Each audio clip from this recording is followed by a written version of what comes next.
Bayangkan ini, di suatu tempat di galaksi Bima Sakti, ada sebuah planet biru yang dipenuhi kehidupan. Di sana, makhluk cerdas bernama manusia sedang memandang langit malam. Bertanya-tanya, apakah kita sendirian? Tapi ada sesuatu yang aneh. Dengan triliunan bintang di alam semesta, seharusnya sudah ada banyak peradaban canggih di luar sana. Lalu, di mana mereka semua? Di tahun 1964, seorang astrofisikawan Soviet bernama Nikolai Kardashev mengajukan sebuah ide. Bagaimana jika kita mengukur kemajuan peradaban berdasarkan energi yang mereka kuasai?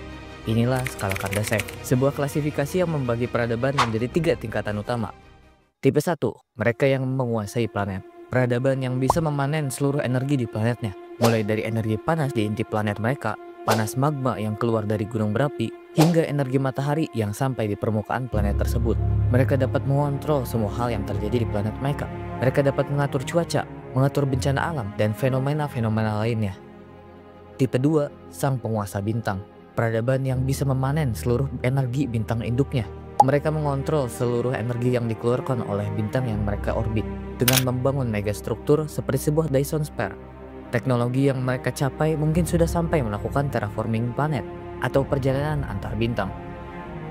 Tipe 3, sang penguasa galaksi. Peradaban yang bisa memanen seluruh energi di galaksinya. Mereka mengendalikan ratusan miliaran bintang di galaksi tempat mereka berada. Teknologi mereka pastinya sudah terdengar seperti hanya sebuah fiksi ilmiah, jauh dari pemahaman manusia, seperti wormhole, warp drive, atau bahkan black hole engineering. Lalu pertanyaannya adalah, sekarang manusia sudah mencapai level keberapa? Faktanya, kita bahkan belum mencapai tipe 1. Kira-kira kita baru saja mencapai tipe 0,78. Mengejutkan bukan? Manusia sudah hidup ribuan tahun dengan teknologi yang sangat canggih. Namun, mencapai tipe 1 saja belum. Ilmuwan memperkirakan kita bisa mencapai tipe 1 sekitar 100-200 tahun lagi. Untuk mencapai tipe 2, manusia membutuhkan waktu hingga ratusan ribu tahun. Dan untuk menyentuh tipe 3, kita membutuhkan hingga jutaan tahun lagi. Itu pun jika manusia belum punah. Tapi jika peradaban tipe 2 dan 3 itu mungkin, mengapa kita belum menemukan jejak mereka sama sekali? Kenapa alam semesta ini terasa begitu sepi dan sunyi? Di tahun 1950, fisikawan Enrico Fermi mengajukan pertanyaan sederhana yang menggetarkan dunia sains. Di mana mereka semua? Dengan ratusan miliaran bintang di galaksi kita, seharusnya sudah ada banyak peradaban canggih, tapi kita tidak mendeteksi apapun. Tidak ada sinyal radio, tidak ada megastruktur, dan tidak ada kunjungan alien. Inilah yang disebut Fermi Paradox. Ada banyak penjelasan yang mungkin bisa menjawab hal ini. Yang pertama, mereka sudah punah. Mungkin semua peradaban memiliki titik kritis yang tidak dapat dihindari, perang nuklir, AI yang memberontak, atau bencana kosmik sebelum bisa mencapai tipe 2. Ini yang disebut Great Filter, sebuah penghalang yang hampir mustahil dilewati. Setiap kali sebuah peradaban hampir mencapai tipe 1, mereka menghadapi tantangan eksistensial. Manusia sekarang berada di ambang itu. Kita memiliki AI, nuklir, dan perubahan iklim.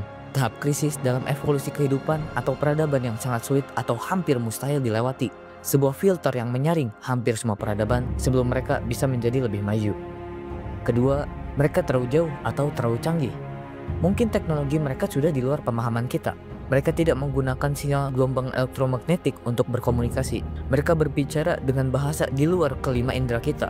Ibarat semut yang mendengar pembicaraan manusia lewat getaran yang mereka rasakan. Tapi semut-semut itu tidak mengetahui kalau yang mereka rasakan adalah suatu komunikasi. Atau mungkin mereka sudah berevolusi menjadi bentuk non-fisik yang hidup sebagai AI di superkomputer kuantum. Mereka tidak butuh planet lagi. Mereka bisa hidup di virtual reality abadi, menjelajahi alam semesta digital tanpa perlu komunikasi dengan kita. Yang ketiga, mereka mengabaikan kita. Atau kita seperti suku terpencil di hutan belantara kosmos. Peradaban tipe 2 dan 3 itu hadir di sekitar kita, tapi mereka memilih untuk menyembunyikan diri. Mungkin ada aturan galaksi yang melarang interaksi dengan peradaban primitif. Seperti kita manusia, sudah mengenal dan berinteraksi secara global, tapi masih ada sebagian manusia yang hidup di tempat terpencil, jauh dari teknologi, tidak mengetahui bahwa ada lebih banyak dan beragam manusia di luar tempat mereka tinggal. Banyak persetujuan antar negara yang menyatakan untuk tidak mengganggu dan tidak berinteraksi dengan penduduk terpencil tersebut.